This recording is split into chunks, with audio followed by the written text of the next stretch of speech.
Japan. Ein Land voller Kontraste.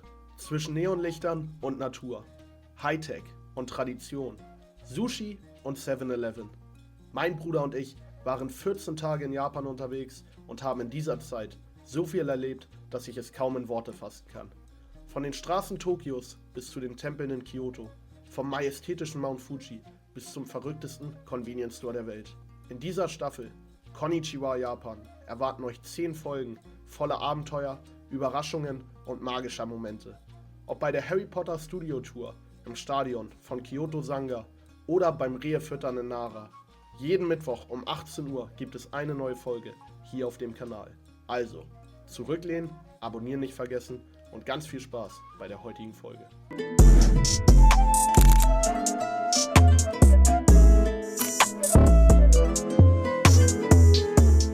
Freunde, heute also ein weiterer Tagesausflug und ich befinde mich bereits in der von Osaka 60 Minuten entfernten Hafenstadt Kobe, wo wir mit euch zusammen heute den Tag verbringen werden. Deswegen, let's go! Auf den ersten Halt freue ich mich jetzt auch besonders, denn mit der Kobe Nunobiki Ropeway geht es jetzt hoch hinaus. Ihr könnt es schon sehen, Janni ist in Jacke unterwegs, ich im Pulli, weil es ist heute ein bisschen frischer als die letzten Tage. Dieser Ausblick erwartet uns gleich, Freunde. Ich hab Bock, let's go! Boah, ich weiß nicht, ob ihr es hören könnt, aber es ist auch richtig windig hier in der Stadt. Während hier im Hintergrund schon die ersten Gondeln fahren, habe ich mir gerade auch mal die Ticketpreise angeguckt. Also ein One-Way-Ticket kostet 1400 Yen, beide Wege dann 2000 Yen. Geshoppt wurde das One-Way-Ticket für 1400 Yen. Denn auf dem Rückweg, wenn wir runtergehen, schauen wir uns noch einen schönen Wasserfall an, der auf der Strecke liegt. Und Jannis hat hier wieder die Map am Start und macht unseren heutigen Tourguide. Da kommen sie auch schon angefahren, die ganzen Gondeln. Wir gehen rein, Freunde. Let's go. Yes. Oh. Schön am Fenster sitzen hier. Jannis ist auch dabei. Los geht's.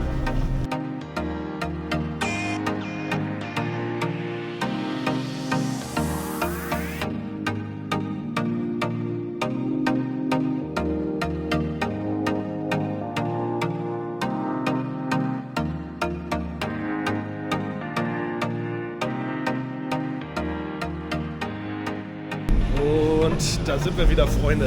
Und wie schön war bitte diese Aussicht. Also die Seilbahn, wenn ihr in Kobe seid, auf jeden Fall ein Must-Do. Finde ich sehr gut. Aussicht von hier oben auf jeden Fall top. Und der erste Hotdog-Stand hat es Janni schon wieder angetan hier, ne? Schon wieder Hunger hier? Kleines Hotdog-Frühstück? Aber nee, für mich nicht. Ich muss stark bleiben, bis wir unten sind. Und dann gibt es für mich wieder ein 7-Eleven halt. Und apropos 7-Eleven, checkt da gerne mal die letzte Folge aus. Da haben wir uns den Store ein bisschen genauer angeschaut und auch ein paar Sachen getestet.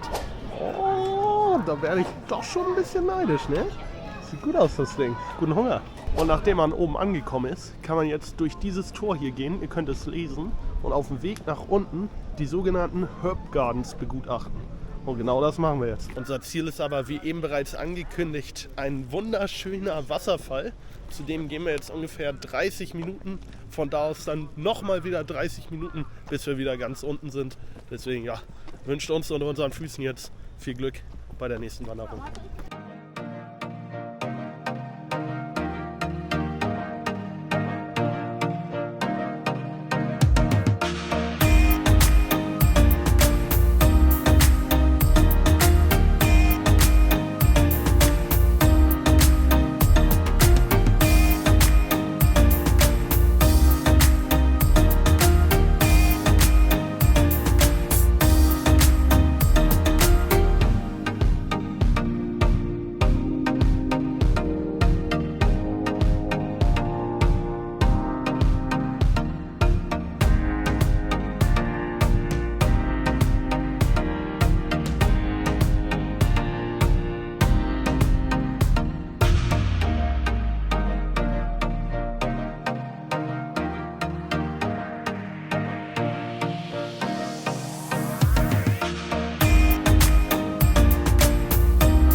später, Freunde, angekommen am Nunobiki Wasserfall.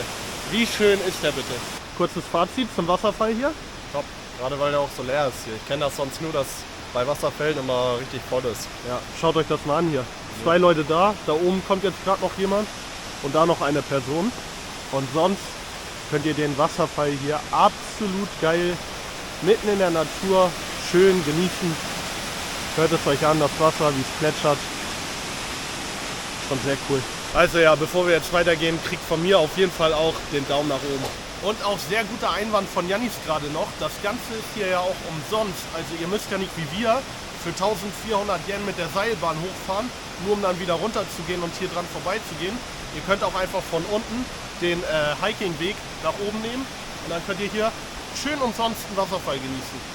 Oh, geil. Und der nächste coole Wasserfall. So, Freunde, unten wieder angekommen, muss ich sagen, dass der Wasserfall echt ein Highlight meiner Japanreise bisher war.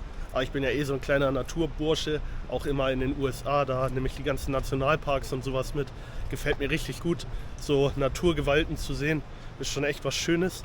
Jetzt sind wir, wie gesagt, wieder unten und ich habe richtig Hunger bekommen. Und wenn wir aufs Thema Essen zu sprechen kommen, wofür ist Kobe bekannt? Für das berühmte Kobe Beef. Und da probieren Jannis und ich jetzt mal einen guten Laden zu finden, um das auch mal hier in der Stadt, wo es herkommt, zu testen. Wir hätten es auch in Osaka und überall natürlich essen können, aber wir wussten ja, dass wir heute einen Tagestrip hierher machen. Deswegen schauen wir mal, ob wir ein gutes Restaurant finden, das auch bezahlbar ist, weil unser Reisebudget, ja, das geht langsam auch so zugrunde. Deswegen melden wir uns, wenn wir ein gutes Restaurant gefunden haben. So, Freunde, das Wetter macht uns ein bisschen Strich durch die Rechnung. Deswegen wird es jetzt das nächstgelegene Restaurant und kein Kobe Beef, in der Hoffnung, dass der Regen dann nach der Pause aufgehört hat und wir weiter Sightseeing durchziehen können. Vielleicht haben wir ja Glück und später am Hafen gibt es noch so einen schönen Streetfood-Stand oder so, wo wir das Fleisch noch mal probieren können. Aber ja, wenn jetzt gleich nicht um die Ecke noch spontan Steak-Restaurant oder sowas kommt, sehe ich da ein bisschen schwarz. Weil während wir hier komplett nass werden, könnt ihr es da lesen. Kobe Beef. No trip to Kobe is complete without Kobe Beef. Das wollen wir eigentlich haben. Aber schnell wieder unterstellen hier. Machst du gut, Junge. Gut, beim ersten Restaurant 40 Minuten Warteschlange. Deswegen Jannis jetzt mit einem völlig verrückten Call von einem Kollegen von ihm. Wir gehen jetzt italienisch essen. Und zwar billig Italiener. Soll es Pizza für irgendwie 2 Euro geben. Bier auch super günstig. Meinte, sein Kollege ist ja immer abends zum Vorglühen hingegangen. Wir testen den jetzt einfach mal zum Mittag aus. Saiseria heißt der Laden. Und wir gehen von Kobe Beef zu 2 Euro Pizza. In diesem Sinne, erstes Mal europäisch für Jannis und mich in Japan.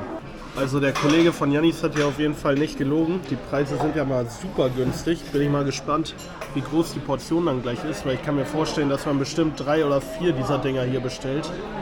Weil sonst kann das ja eigentlich gar nicht angehen. Ich kenne kein Restaurant, das so günstig sonst ist. Also gibt es vielleicht gleich eine Pizza und Nudeln und noch einen Auflauf. Gut, die erste Rutsche bei Jannis kam gerade. Eine Pizza und einen Auflauf.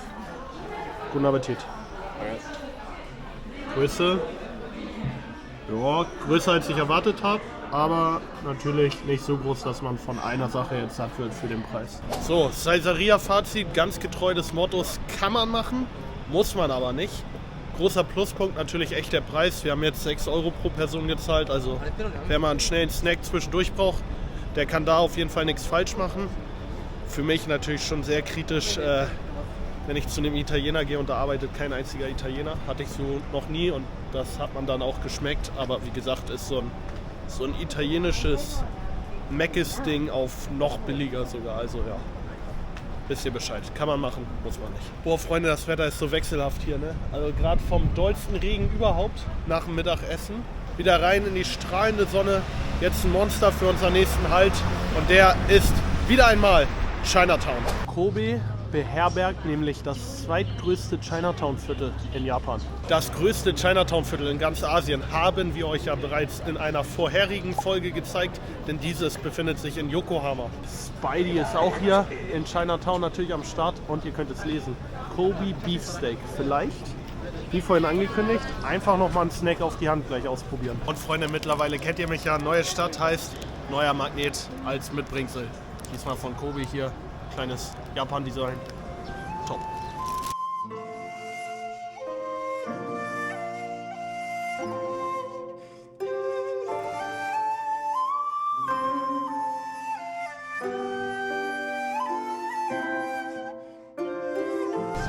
Ende des Tages haben wir es jetzt geschafft. Ein kleiner Snack hier, berühmtes Kobe Beef.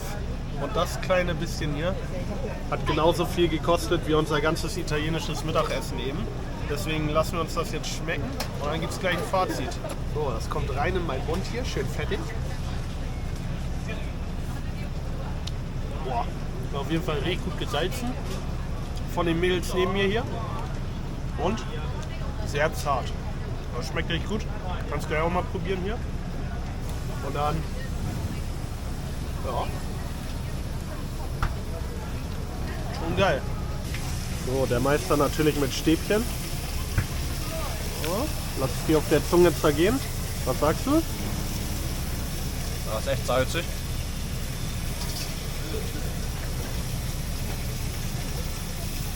Das ist okay. Also kann man machen, aber auf jeden Fall ein bisschen teuer dann dafür, sage ich. Auch nicht so besonders, wie jetzt jeder sagt. Ne? Also ist schon lecker, aber. Ja, schon lecker auf jeden Fall. Ja. Aber haut mir nicht um. Kobe Beef, zerfetze ich hier jetzt noch den Rest und dann gehen wir weiter Richtung Hafen. Boah, also ich glaube, ich bin da mit ganz, ganz falschen Erwartungen rangegangen, weil ja, es war lecker, aber für das Geld, wenn ich mir vorstelle, was ich da alles bei 7-Eleven zerfetzen könnte, wow, 1000-mal lieber als jetzt so einen kleinen Spieß mit Fleisch. Also, ja, wenn ihr mal hier seid, könnt ihr gerne ausprobieren. Dann könnt ihr wenigstens sagen, ich war in Kobe und habe das berühmte Kobe Beef probiert. Aber muss man auch nicht unbedingt machen. So, den Nachmittag spazieren wir hier jetzt noch durch sogenannte Kobe Harborland. Und vom Herzstück des Hafenviertels stehen wir jetzt schon, nämlich dem Kobe Port Tower. Eieiei, was ist denn das für ein dickes Hotel hier direkt mit Harbor View. Also bei 25 Grad und Sonne, sage ich, kann man hier mal so richtig gut spazieren gehen. Ne? Jetzt ist es ein bisschen unangenehm, ein bisschen frisch. Bisschen kalt, aber das soll uns nicht stören. Wir erkunden hier trotzdem ein bisschen den Hafen. Hier liegen dann natürlich auch ein paar alte Schiffis an. Eine Fähre ist hier zu sehen, da hinten ein Riesenrad, da gehen wir gleich auch noch hin. Und dann hier rechts ein paar Hotelanlagen. Und Jannis und ich haben gerade beide gesagt, sieht hier ein bisschen aus wie Vegas, so mit verschachtelt die Häuser hintereinander. Da hinten so eine Pyramidenspitze, ganz schick. Oh, Jannis, da mal eine Nacht mit der Freundin oder was? Kannst auch mal einen springen lassen und so. Bist du aus oder was? Ich für deine Freundin? Da habe ich doch nichts von. Schön dahin. Geile Aussicht hier. Kann man machen, so ein Hotel. Schon stark. Kleiner Funfact am Rande: Mit Vissel Kobe hat die Stadt ja auch eine sehr bekannte Fußballmannschaft. Und wisst ihr, wer da momentan spielt? Unser Ex-Capitano Gotoku. Sakai einfach da. Habe ich vorhin auch in der Bahn ein dickes Plakat von ihm gesehen. Schon stark. Der Mann war immer mit Feuer dabei im Volkspark. Leute, schaut euch an, wie cool das hier ist. Einer hat Jannis und mich. Beide haben so ein schönes Outdoor-Outlet. Wenn hier richtig schön die Sonne scheint und es nicht so voll ist, kann man richtig gut shoppen. Am Ende der Outdoor-Shoppingstraße sind wir dann beim Riesenrad angekommen. Oh, ich habe hier noch ein bisschen Kleingeld in meiner Tasche gefunden und da wollen wir uns natürlich den Japanern anpassen und gehen deswegen rein in die Spielsucht. Komm Jannis, such uns einen guten Greifer. Ich brauche einen guten Greifer jetzt hier.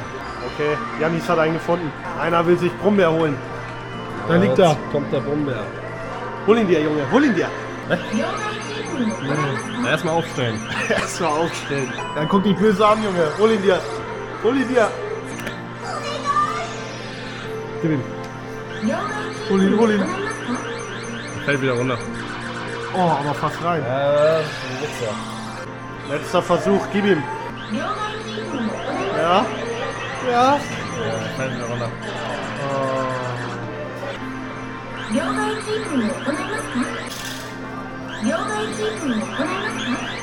Komm, bleib. Junge. Freunde, ich wollte auf jeden Fall irgendwas Japanisches, deswegen versuche ich mir hier jetzt so eine kleine, was auch immer das sein soll, zu holen.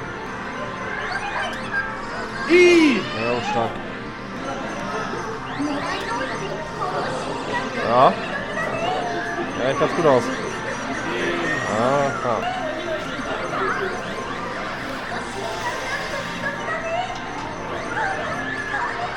Bitte. Letzter. Gib ihm! Hopp. Ah, Das war mal kurz auch der Italiener, den wir da verzockt haben. ja, Gerade. Mann. Aber es sieht bei den anderen, die hier spielen, deutlich leichter aus. Die holen hier alle was raus, aber ja, zu blöd bin ich dafür. Junge, er hat einfach schon 2 rausgeholt, der Kleine da. Einer ist süchtig. Willst du unbedingt den Brombeer haben, ne? Ja, Oh no, here we go again. der kleine Junge hat einfach jetzt Gar nichts gemacht? Gar nichts mehr gemacht. Nee, sehe ich jetzt schon. Ich hab's im Gefühl, das ist er. Oh Junge, fall doch schon rüber. Oh, was? Digga. Es wird auch schon mit Wut gespielt hier, ich merke das in den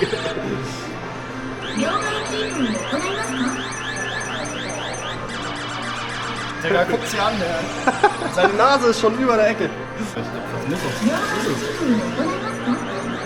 hab das Gefühl, er fällt wieder zurück. Ja, er fällt immer weiter wieder zurück. Das macht keinen Sinn. Er hat richtig Frust. Jetzt wechselt er den Automat nicht. Jetzt wird auf 2 gespielt. Dann hol ein Schneewittchen. Dann hol ein Schneewittchen. Oh mein Gott. Der war schon besser als alle davor über links. Yes. Oh. Das ist er, das ist er. Nein, nein. Nein, das ist Verarsche. Gott, Das ist heftig Verarsche. Einer guckt auf Maps, wo ein ATM ist, um noch mehr Geld abzuheben. Das ist süchtig. Was ist denn das für eine verrückte Rolltreppe hier im Einkaufszentrum? Yes! Zeig her das neue Spielgeld. Gib mir meinen Gartenzwerg. Ei, und auf dem Weg zurück in die Spielhalle sehe ich hier Krispy Kreme. Da wird sich ein Donut für den Weg gezogen. Guckt es euch an. Ganz schön leckere Donuts hier. Ja, ich glaube, für mich wird es hier so einer Purple Potato Milk, was auch immer Potato Milk ist. In diesem Sinne, Freunde, auf Schneewittchen und die 7 Zwerge. Wow, Potato Milk. Genau sowas, was ich mag. Wie so eine Vanillefüllung oder so. Ja, geil. Vielleicht ist es der Automatenwechsel. Wir gehen eine Nummer größer. Thomas, der Meister aus Toy Story. Der mag doch Greifer, oder? War das nicht er, der die Greifer mag? Ja. Ja, dann holen wir ihn uns jetzt. Greift gar nicht bis ganz unter.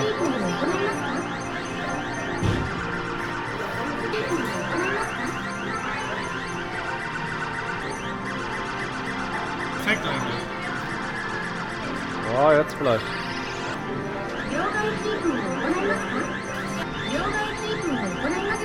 Oh, Junge. Gib ihm. Der ist es. Gib ihm. Der ist es. Ja. Yes, baby! Let's go!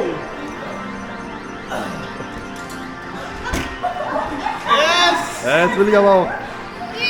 Yes, baby! Da ist er! Da ist er! Und Jannis muss jetzt nachziehen und er steht wieder beim Schwersten. Es ist der Zwerg. Es ist der Zwerg. So, Jannis hat es eingesehen, dass es bei den größeren vermutlich einfacher ist als bei seinem Zwerg. Wir müssen ihn erstmal an die Kante bekommen. Das ist eigentlich ziemlich einfach, würde ich mal behaupten. Ja gut, dann bring ihn mal an die Kante hier. Schön zwischen Rumpf und Beine. Ja, das sieht schon mal gut aus. Und ran an die Kante. Ja, ein bisschen, ne? Jetzt ist er schon an der Kante. Jetzt haben wir ihn gleich. Jetzt haben wir ihn gleich. Scheiße! Oh, Junge, war der knapp. Zieh ihn rüber da. Oh. Ja, komm, komm. Oh mein Gott. Und der fliegt auch noch wieder zurück. Das ist der Vollbruch. Ja, Mann. Ich glaube, jetzt brauchen wir noch nicht mehr probieren. Nee. Was haltest du? Noch einmal? 1000er noch.